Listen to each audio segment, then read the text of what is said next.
Hi folks, Greg, your friendly garden guy, right here at Willow Ridge Garden Center at the counter. Today we're going to be talking about organic gardening pesticides.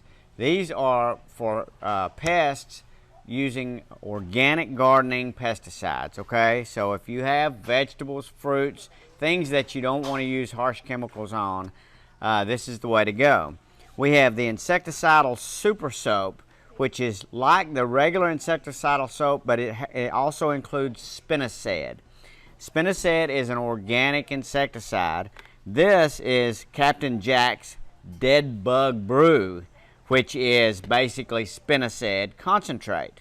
So spinosad controls a bunch of different types of worms, thrips, leaf-eating caterpillars, those type things that attack your fruits, vegetables, all different kinds of edibles. When you're doing edibles, obviously you don't want to use harsh chemicals in or around your edibles. Now you got to be careful, because a lot of people think that safe insecticides are safe for only for the bad insects.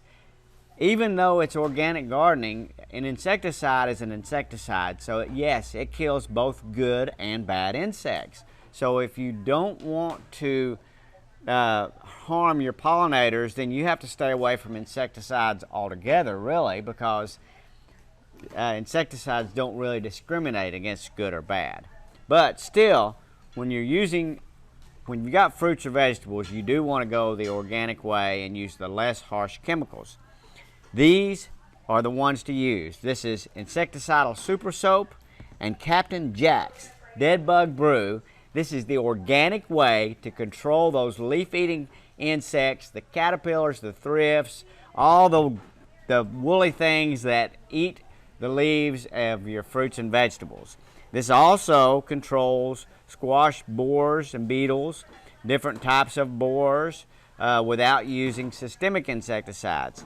So this controls a lot of different things organically. This is Greg, your friendly garden guy, right here at Willow Ridge Garden Center, saying get your hands dirty. It's good for you.